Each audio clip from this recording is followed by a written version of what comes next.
What's good, YouTube? And welcome to the house. This is the market watch I've been waiting to bring you. Tier 0 has pre-sales up. You can use code What'sGood5 for 5% off to support the channel directly. I know I'm incentivized, but why I love these guys is they shoot realistically towards the set coming out. Whenever you see early pre-sales on TCG Player, it's unmotivated, very little competition, people barely undercutting each other, and I may be beating my chest early since I haven't looked through, but when I see sales rates like this, and they're just not that realistic, I get pretty darn upset when I see people spend their money this way, and I tell you guys to wait for them, so I'm expecting lower prices. Don't let me down, Tier 0, or I'll have to re-record this. But one thing I do know is they have boxes cheaper than anywhere, and it comes down to you use code What'sGood5 for that 5% off to support the channel, and you divide by the 12 boxes in the sealed case. These come down to $71 a box, and they have spiked even in the EU over here on Card Market.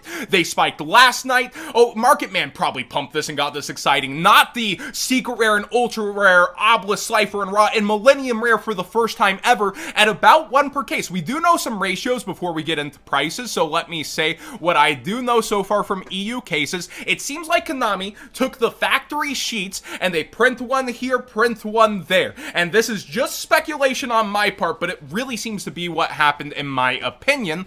When it comes down to it, so you have an ultra rare sheet printed for X cases, a secret rare sheet printed for Y cases, and then you open up 10 cases and you only see ultras. You open up 10 cases and you only see secrets. That's what's happening for a lot of people right now. And we did see that also. PPG only opened secret rares. Simply Unlucky only opened ultra rares. Isn't that weird that that actually coincides with what's happening? It does seem like it's about 1 per case though for seeing an obelisk, cipher, or raw, but which rarity you're gonna get, who knows? And if you open a secret rare one, the rest of your cases very well may be all secret, or if you open an ultra, they may be all ultra, or you get that divide between the you know, print sheets or whatever's happening here to make that happen, and you get very lucky and it switches up for you, or you get unlucky. Anyways, let's see these prices. Lightning Storm at 165 for the collector rares, about where I called it. I called it should be around here whenever it comes to people's other projections of 250, 300. It's under the thumb of the Starlight rare is the problem for it, and a lot of cards have other versions. Now, Rhoda at third most expensive in the set is a little surprising as a one of in the current format, but there's also past formats. Rivalry, look at all these awesome collector rare prices. Things already selling out too. You have Queens, Jokers. I could see those going down over time. Where is Utopia? Are you kidding me? Put this as this is okay. Tier 0 sometimes messes up too. I would not have listed this like this, and I bet that will be sold out by the time the video goes up. I'm not gonna buy it, but oh my gosh, that seems like a mistake to me for an English copy of Utopia you don't need a translation for. It's under the thumb of the Astral Starlight, yes. Lightning Storm at 48, I think with my code that ends up around $45. That's also what I called this being towards 50, 45 more realistically than the 60 we saw on TCG Player early. I just hate to see people end up spending their money like this on the pre-sales where they really did spend near 60 freaking dollars on these, and this does look way better of a price. Now, Utopic F-Zero I still think is too expensive. I think this will fall towards $30. I'm using my player brain for that one, even though Utopia stuff is collectible. They lost Zodiac within the format, so that leaves BAs, PKs, more unrealistic decks. It still is a huge boost to those in the metagame. Let me know if there's another meta deck you're playing, though, that does use it, and you love to see it. Not another card above $20. Let's go. Tier 0 really bringing the prices down, and they'll either sell out or a lot of people are going to adapt to this pricing. Man, they really know how to chop up a set. It doesn't look like they have the Cipher, Obelisk, and Raw up yet. I don't blame them. They probably need to physically see how their cases end up turning out, if they get ultras or secrets, or how that's going to go for them. I imagine that's a lot of stress for anybody doing pre-sales,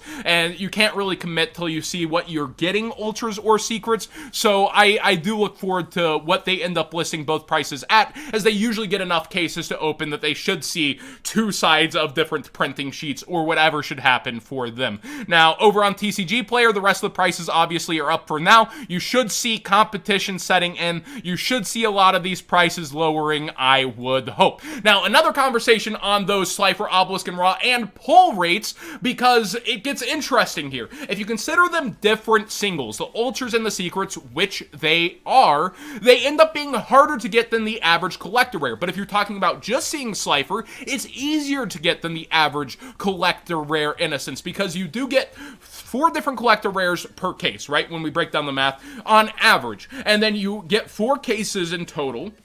You would see, on average, 1 of each collector rare if we're just going by math, since there's no short printing. So you would pull 16 collector rares, there's 15 total. So then you would see 1 Obelisk, 1 Ra, 1 Slifer, and 1 repeat. And depending on how your cases go, those would be all Secret or all Ultra, or a mix of both if you're super in a weird place. So when it comes to these, we do see the GBI Secret rares just so much further ahead than the Ultra rares, and that's been for all time on all 3 of them. It's almost like 5x, 6x proportionally. It's crazy. Obelisk towards the 400, towards the 80, and Ra towards the 400, and then towards 70. So you just see that multiplier for the Secret rare, and I do think that'll pan out over time. The other interesting question is, in rarity spreads, how will the Secret rare do versus the Ghost rare, considering the Secret, in theory, would be 1 per 6 cases, when the Ghost rare is in every case of Rage of Ra, and Rage of Ra is still cheaper than King's Court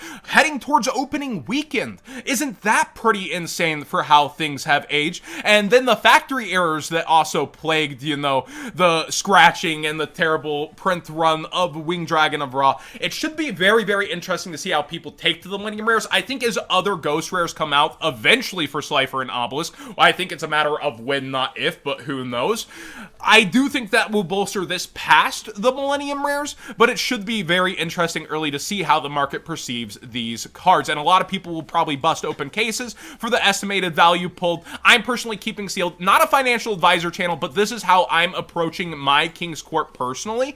I'm going to go ahead and keep it sealed for some time. I'm not going to open them at all. And when I do sell, it will be sealed. I think I will probably try to sell 12 boxes at a time and show people it's coming from a sealed case, so there's nothing messed up with their chances at a Slifer, Obelisk, or Ra, so everybody knows what they're in for. Unless they're going for a full case, then you get a sealed case, of course. And then when it comes down to it, I'll probably sell half of my investment at one point in order to recoup my entire investment, and then at another point, I'll be able to free roll, essentially. That doesn't maximize profit. It's not the best way in, but for sales rates and time later on, as the price goes up, making sales will be harder unless you're offering deals, so then I can take my time leisurely selling at price points that I hit, and take my time doing so as well, while still probably offering a deal, because that's how I do as a vendor.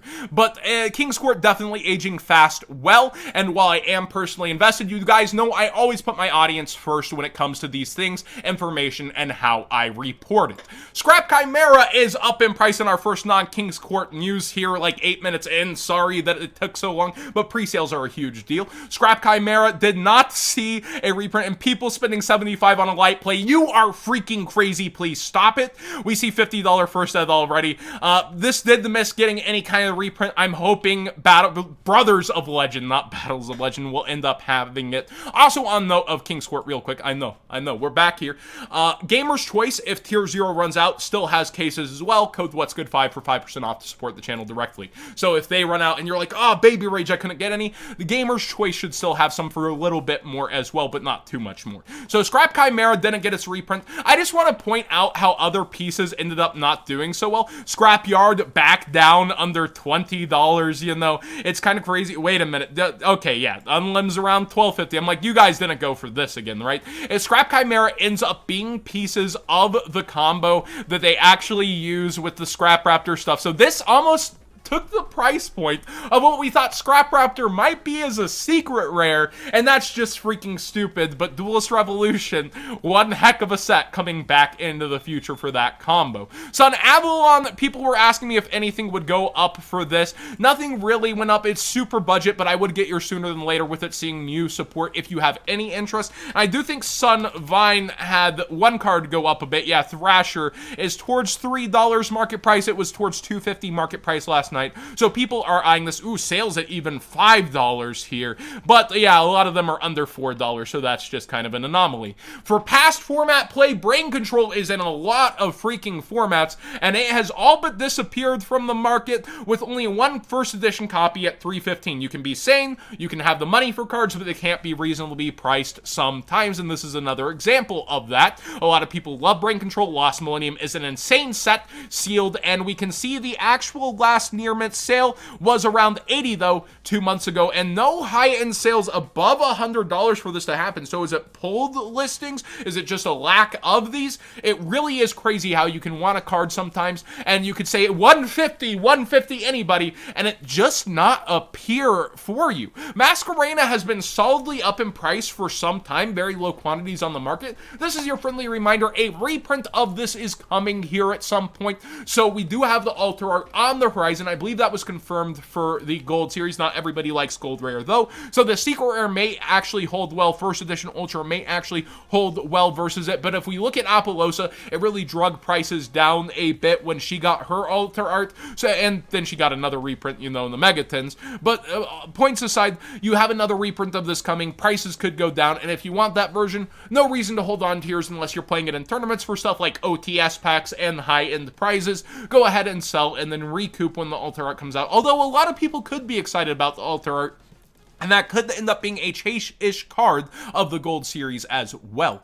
Gift card is a common that is high in price. Even when I was a vendor back in the day, this was $3, $5 on buy list. It's double that long ago, $10. It was $8 not too long ago either. But Ruxin pointed out to me a while ago the lowest was $14, and when he shouted that out, looks like some motivated sellers came in selling a couple of copies. But first edition lowest $15 still-ish, and then you have towards $10 for Unlim. So maybe there's a common you have that you didn't know was worth so much, although technically this is a Karibo collectible too, which may add to it. It's just never had a reprint. It would be funny to see this get a holo. It would look amazing in Secret Rare. Do like a joke set someday, Konami, along with maybe some band cards, joke cards, band cards. You get the Womp Womp, you get the really cool history of the game.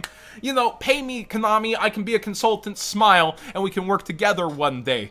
But jokes aside, Konami's never gonna work with me. Thanks for watching today's Market Watch. Please subscribe if you haven't already. Give this video a thumbs up if you enjoy the conversations. I know it's been a lot of King's Court lately, but obviously it's releasing. It's not me pumping it, it's my normal reporting if you look at other past sets and how ratios start to come out if anything's weird. We haven't had weird ratios in a while. I suppose like Short Prince and Ghost from the past, Rage of Ra, but it's been a while since we've had something to talk about in a collector rare set where the ratios have been pretty much the same. 3.6 of each Ultra per case, because that's the natural pull rate. 4 collectors per case. Well, now we have the Slifer, Obelisk, and Ra. So I'm excited to see how this does age, though, and I do want to continue to see how this product develops. No, it's not for everybody. I get that. I'm not, like, tone deaf to that either.